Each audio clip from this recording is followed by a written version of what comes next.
ಯಾವುದೇ ಹಬ್ಬ ಇರಲಿ, ಮದುವೆ ಸಮಾರಂಭ ಇರಲಿ, ಹೋಳಿಗೆ ಮಾಡೋದು ನಮ್ಮ ರೂಢಿ. ಇವತ್ತಿನ ವಿಡಿಯೋದಲ್ಲಿ ನಾನು 3 ಈಸಿ ಹೋಳಿಗೆ ರೆಸಿಪಿನ ನಿಮ್ಮ ಜೊತೆ ಶೇರ್ ಮಾಡ್ತಾ ಇದ್ದೀನಿ. ಪ್ಲೆಷರ್ ಕುಕ್ಕರ್ ಕನ್ನಡಗೆ ಸ್ವಾಗತ. ಬನ್ನಿ ಇವತ್ತಿನ ಇಂಟ್ರೆಸ್ಟಿಂಗ್ ರೆಸಿಪಿನ ಹೇಗೆ ಮಾಡೋದು ಅಂತ ನೋಡೋಣ.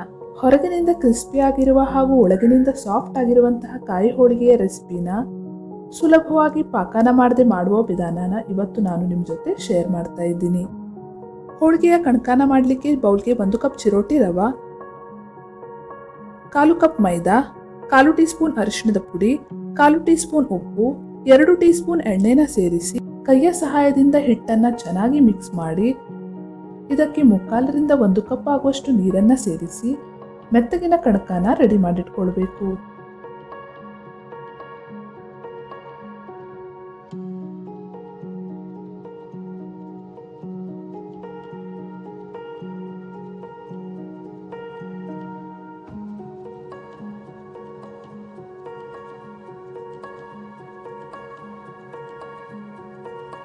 ನಂತರ ಇದಕ್ಕೆ ಕಣಕ ಮುಳುಗುವಷ್ಟು ನೀರನ್ನ ಸೇರಿಸಿ ಸುಮಾರು 2 ಗಂಟೆಗಳ ಕಾಲ ನೆನೆಯಲಿಕ್ಕೆ ಬಿಡಬೇಕು.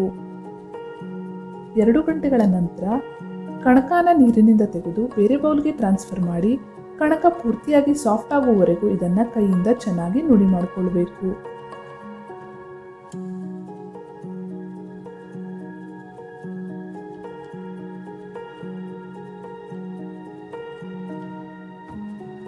ನಂತರ ಇದಕ್ಕೆ 1 ಟೇಬಲ್ ಸ್ಪೂನ್ ಎಣ್ಣೆನ ಹಾಕಿ ಇನ್ನೊಮ್ಮೆ ಸುಮಾರು 2ರಿಂದ 3 ನಿಮಿಷ ಚೆನ್ನಾಗಿ ನಾದ್ಕೊಳ್ಬೇಕು.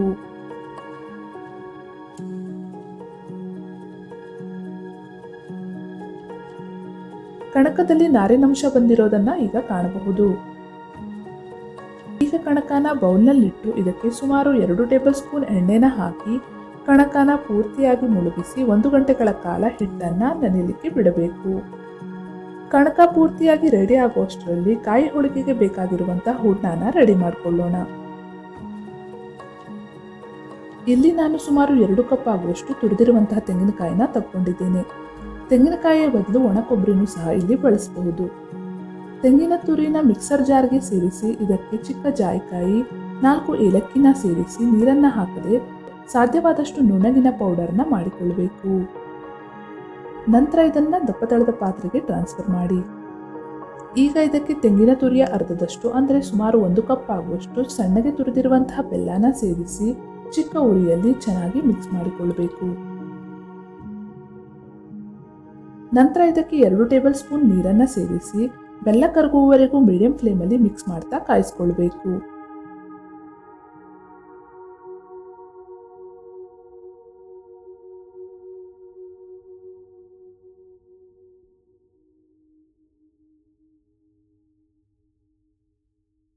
ಬೆಲ್ಲ ಕರಗಿದ ಕೂಡಲೇ ಗ್ಯಾಸ್ನ ಫ್ಲೇಮನ್ನು ಆಫ್ ಮಾಡಿ ಹೂರಣನ ಪೂರ್ತಿ ತಣ್ಣಗಾಗಲಿಕ್ಕೆ ಬಿಡಬೇಕು. ಹೂರಣದ ರುಚಿಯನ್ನು ಹೆಚ್ಚಿಸಲಿಕ್ಕೆ 2 ಟೇಬಲ್ ಸ್ಪೂನ್ ಗಸಗಸೆನ ಲೋ ಫ್ಲೇಮಲ್ಲಿ ಸುಮಾರು 2 ನಿಮಿಷಗಳವರೆಗೆ ಫ್ರೈ ಮಾಡಿ ಕಾಯಿಯ ಹೂರಣಕ್ಕೆ ಸೇರಿಸಬಹುದು. ಈ ಸ್ಟೆಪ್ ಕಂಪ್ಲೀಟ್ ಆಪ್ಷನಲ್.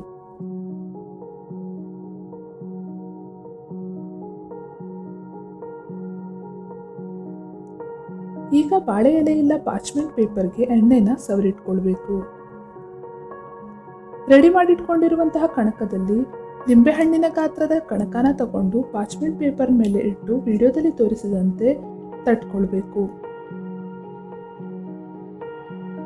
ಕಣಕಕ್ಕಿಂತ ಸ್ವಲ್ಪ ದೊಡ್ಡದಾದ ಹೂರಣದ ಮುದ್ದೆನ ತಗೊಂಡು ತಟ್ಟಿರುವಂತಹ ಕಣಕದ ಮಧ್ಯಭಾಗದಲ್ಲಿ ಇಟ್ಟು ಹೂರಣನ ಎಲ್ಲ ಕಡೆಯಿಂದಲೂ ಸೀಲ್ ಮಾಡಿ ಹೆಚ್ಚಿನ ಕಣಕನ ತೆಗೆದು ರೆಡಿ ಮಾಡಿಟ್ಕೊಳ್ಬೇಕು. ನಂತರ ಇದಕ್ಕೆ ಅರ್ಧ ಟೀ ಸ್ಪೂನ್ ಎಣ್ಣೆನ ಹಾಕಿ ಹಗುರವಾಗಿ ಪ್ರೆಸ್ ಮಾಡ್ತಾ ಹೋಳಿಗೆನ ತಟ್ಕೊಳ್ಬೇಕು.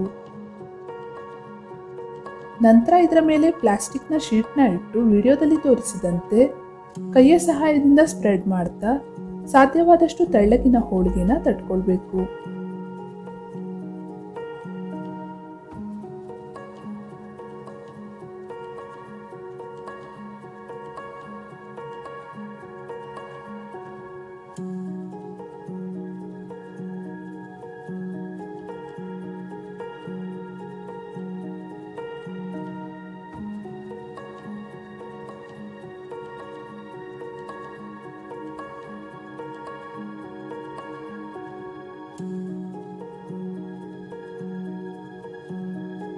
ನಂತರ ಇದನ್ನು ಕಾದ ಕಾವಲಿಗೆ ಹಾಕಿ ಸಾವಕಾಶವಾಗಿ ಪಾರ್ಚ್ಮೆಂಟ್ ಪೇಪರನ್ನು ತೆಗೆಯಬೇಕು ಹಾಗೂ ಇದಕ್ಕೆ ತುಪ್ಪ ಅಥವಾ ಎಣ್ಣೆನ ಮೇಲಿನಿಂದ ಸ್ಪ್ರೆಡ್ ಮಾಡಬೇಕು.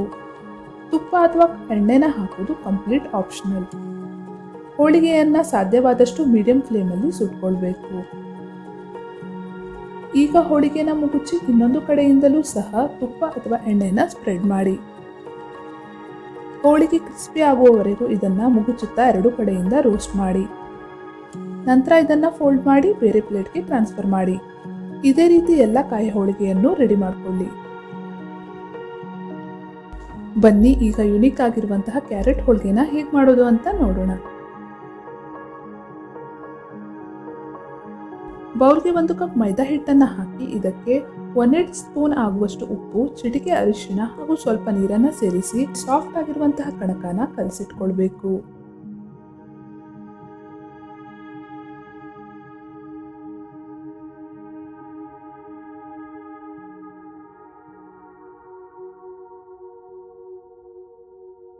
ನಂತರ ಇದಕ್ಕೆ 2 ಟೇಬಲ್ ಸ್ಪೂನ್ ಎಣ್ಣೆನ ಹಾಕಿ ಇನ್ನೊಮ್ಮೆ ಚೆನ್ನಾಗಿ ನಾದಿ ಅಟ್ಲೀಸ್ಟ್ 2 ಗಂಟೆಗಳ ಕಾಲ ಇದನ್ನು ನೆನೆಯಲಿಕ್ಕೆ ಬಿಡಬೇಕು. ನಂತರ ಒಂದು ಪ್ಯಾನ್ಗೆ 3 ಟೇಬಲ್ ಸ್ಪೂನ್ ಡ್ರೈ ಫ್ರೂಟ್ಸ್ನ ಸೇರಿಸಿ 1 ನಿಮಿಷ ಲೋ ಫ್ಲೇಮಲ್ಲಿ ಹುರಿದುಕೊಳ್ಬೇಕು. ಇದು ಪೂರ್ತಿ ತಣ್ಣಗಾದ ಕೂಡಲೇ ಮಿಕ್ಸರ್ ಜಾರ್ಗೆ ಹಾಕಿ 2 ಏಲಕ್ಕಿನ ಸೇರಿಸಿ ಸ್ಮೂತ್ ಪೌಡರ್ನ ರೆಡಿ ಮಾಡಿಟ್ಕೊಳ್ಬೇಕು. ನಂತರ 2.5 ಕಪ್ ಆಗುವಷ್ಟು ತುರಿದಿರುವಂತಹ ಕ್ಯಾರೆಟ್ನ ಮಿಕ್ಸ್ಚರ್ ಜಾರ್ಗೆ ಹಾಕಿ ನೀರನ್ನು ಸೇರಿಸದೆ ನುಣ್ಣಗಿನ ಪೇಸ್ಟನ್ನು ರೆಡಿ ಮಾಡಿಟ್ಕೊಳ್ಬೇಕು.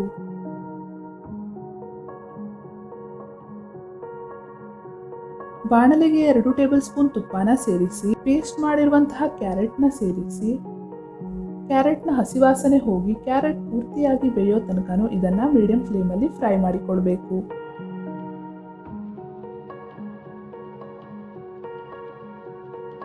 ನಂತರ ಇದಕ್ಕೆ 3/4 ಕಪ್ ಸಕ್ಕರೆನ ಸೇರಿಸಿ ಸಕ್ಕರೆ ಕರಗೋ ತನಕ ಇದನ್ನು ಸ್ಟರ್ ಮಾಡ್ತಾ ಮಿಕ್ಸ್ ಮಾಡಿ.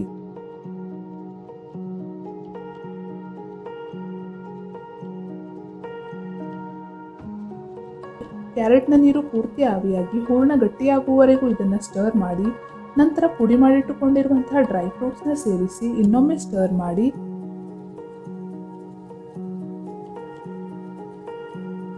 ಕ್ಯಾರೆಟ್ನ ಹೂರ್ಣವನ್ನು ತಣ್ಣಗಾಗಲಿಕ್ಕೆ ಬಿಡಬೇಕು.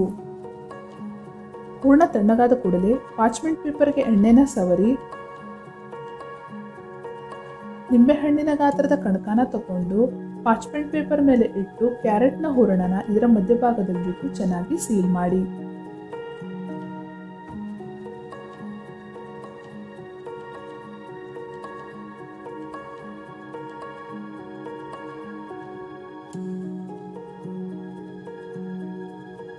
ನಂತರ 1 ಟೀ ಸ್ಪೂನ್ ಎಣ್ಣೆನ ಹಾಕಿ ಕೈಯ ಸಹಾಯದಿಂದ ಸ್ಪ್ರೆಡ್ ಮಾಡ್ತಾ ಇಲ್ಲ ಲಟ್ಟಣಿಗೆ ಸಹಾಯದಿಂದ ತೆಳ್ಳಗಿನ ಹೋಳಿಗೆನ ಲಟ್ಟಿಸಿಕೊಳ್ಳಬಹುದು.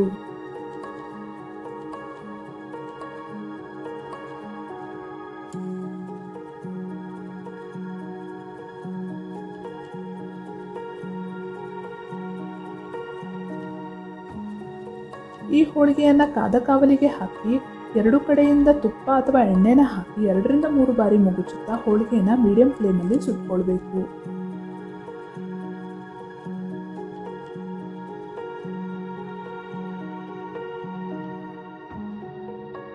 ರುಚಿಕರವಾದ ಕ್ಯಾರೆಟ್ ಹೋಳಿಗೆ ಈಗ ರೆಡಿಯಾಗಿದೆ.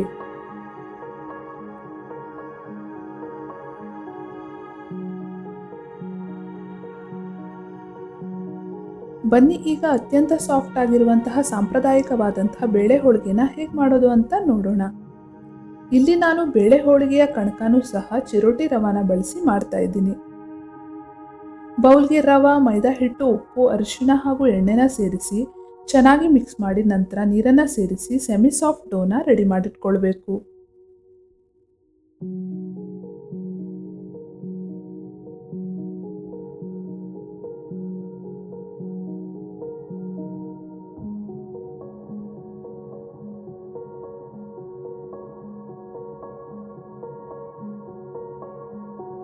ನಂತರ ಈ ಕಣಕ ಮುಳುಗುವಷ್ಟು ನೀರನ್ನು ಹಾಕಿ ಸುಮಾರು 2 ಗಂಟೆಗಳ ಕಾಲ ನೆನೆಯಲಿಕ್ಕೆ ಬಿಡಬೇಕು. ಹಿಟ್ಟು ನೆನೆಯುವಷ್ಟರಲ್ಲಿ ಬೇಳೆ ಹೂರಣನ ರೆಡಿ ಮಾಡ್ಕೊಳ್ಳೋಣ. ಕುಕ್ಕರ್ಗೆ 1 ಕಪ್ ತೊಳೆದಿರುವಂತಹ ಕಡಲೆಬೇಳೆನ ಹಾಕಿ 3 ಕಪ್ ನೀರನ್ನು ಸೇರಿಸಿ ಚಿಟಿಕೆ ಅರಿಶಿಣ ಹಾಗೂ 1 ಟೀ ಸ್ಪೂನ್ ಎಣ್ಣೆನ ಹಾಕಿ ಮೀಡಿಯಂ ಫ್ಲೇಮಲ್ಲಿ 3 ವಿಷಲ್ನ ಕೂಗಿಸ್ಕೊಳ್ಬೇಕು.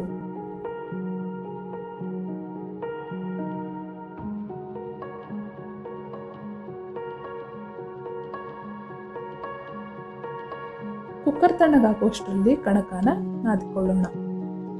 ಕಣಕಾನ ನೀರಿನಿಂದ ತೆಗೆದು ಬೇರೆ ಬೌಲ್ಗೆ ಹಾಕಿ ಕೈಗೆ ಎಣ್ಣೆನ ಸವರ್ಕೊಂಡು ಸುಮಾರು 3 ರಿಂದ 4 ನಿಮಿಷಗಳವರೆಗೆ ಕಣಕಾನ ಚೆನ್ನಾಗಿ ನಾದ್ಕೊಳ್ಬೇಕು.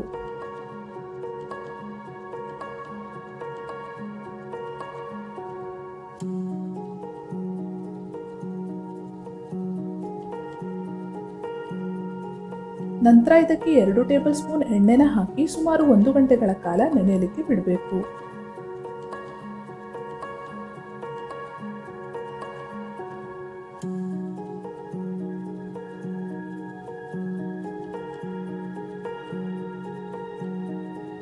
ಬೆಂದಿರುವ ಕಡಲೆಬೇಳೆನ ಸ್ಟ್ರೈನ್ ಮಾಡಿ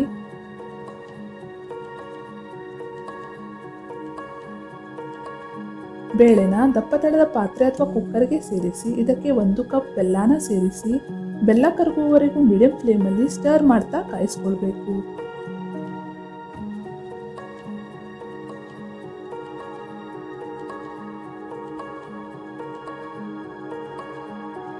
ಬೆಲ್ಲ ಪೂರ್ತಿಯಾಗಿ ಕರಗಿ ಹೂರಣ ಸ್ವಲ್ಪ ನೀರಾಗಿದೆ.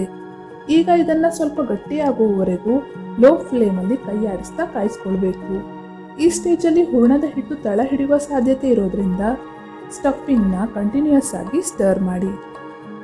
ಹೂರಣ ಗಟ್ಟಿ ಆಗ್ತಾ ಇದೆ. ಈಗ ಗ್ಯಾಸ್ನ ಫ್ಲೇಮನ್ನು ಆಫ್ ಮಾಡಿ ಹೂರಣನ ಸುಮಾರು 5 ನಿಮಿಷ ತಣ್ಣಗಾಗಲಿಕ್ಕೆ ಬಿಡಬೇಕು. ಹೂರಣ ಸ್ವಲ್ಪ ಬಿಸಿ ಇರುವಾಗಲೇ ಇದನ್ನು ಮಿಕ್ಸರ್ ಜಾರ್ಗೆ ಹಾಕಿ 5 ರಿಂದ 6 ಏಲಕ್ಕಿನ ಸೇರಿಸಿ ನುಣ್ಣಗಿನ ಪೇಸ್ಟನ್ನು ರೆಡಿ ಮಾಡಿಕೊಳ್ಬೇಕು.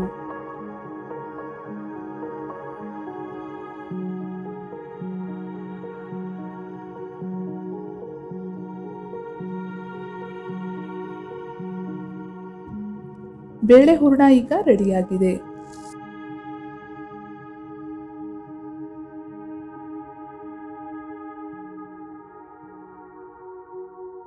ಈಗ ಲಿಂಬೆಹಣ್ಣಿನ ಗಾತ್ರದ ಕಣಕಾನ ತಗೊಂಡು ಪಾರ್ಚ್ಮೆಂಟ್ ಪೇಪರ್ ಮೇಲೆ ಸ್ಪ್ರೆಡ್ ಮಾಡಿ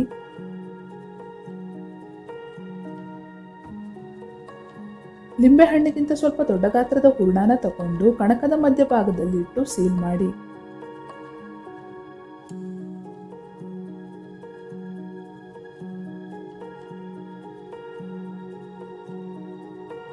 ನಂತರ ಎಣ್ಣೆನ ಹಾಕಿ ಇದನ್ನು ಸಹ ಜಂಟಲಾಗಿ ಪ್ರೆಸ್ ಮಾಡ್ತಾ ತಟ್ಟಿಕೊಳ್ಬೇಕು. ಸುಲಭವಾಗಿ ತೆಳ್ಳಗಿನ ಹೋಳಿಗೆನ ಮಾಡಲು ಹೋಳಿಗೆ ಮೇಲೆ ಪ್ಲಾಸ್ಟಿಕ್ ಶೀಟ್ನ ಹಾಕಿ ವಿಡಿಯೋದಲ್ಲಿ ತೋರಿಸಿದಂತೆ ಇವನ್ ಆಗಿ ಹೋಳಿಗೆನ ಸ್ಪ್ರೆಡ್ ಮಾಡ್ತಾ ತಟ್ಟಿಕೊಳ್ಬೇಕು.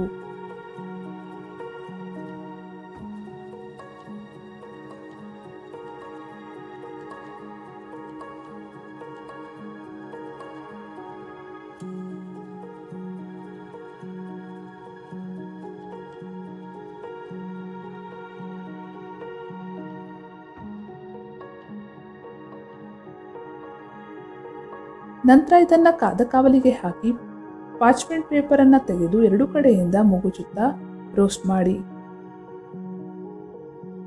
ಬೇಳೆ ಹೋಳಿಗೆನ ಸುಡುವಾಗ ಅವಶ್ಯಕತೆ ಇದ್ರೆ ತುಪ್ಪನ ಸೇರಿಸಬಹುದು, ಇಲ್ಲ ತಿನ್ನುವಾಗ ತುಪ್ಪದೊಂದಿಗೆ ಇದನ್ನ ಸರ್ವ್ ಮಾಡಿ. ರುಚಿಕರವಾದ ಬೇಳೆ ಹೋಳಿಗೆ ಈಗ ರೆಡಿಯಾಗಿದೆ. ಹೋಳಿಗೆಯ ಈ ರೆಸಿಪಿಗಳು ಇಷ್ಟವಾದಲ್ಲಿ ವಿಡಿಯೋನ ಲೈಕ್ ಮಾಡಿ, ಫ್ರೆಂಡ್ಸ್ ಹಾಗೂ ಫ್ಯಾಮಿಲಿ ಜೊತೆ ಶೇರ್ ಮಾಡಿ. ಚಾನಲ್ಗೆ ಹೊಸಬರಾಗಿದ್ದರೆ ಪ್ಲೀಸ್ ನನ್ನ ಚಾನೆಲ್ನ ಸಬ್ಸ್ಕ್ರೈಬ್ ಮಾಡಿ.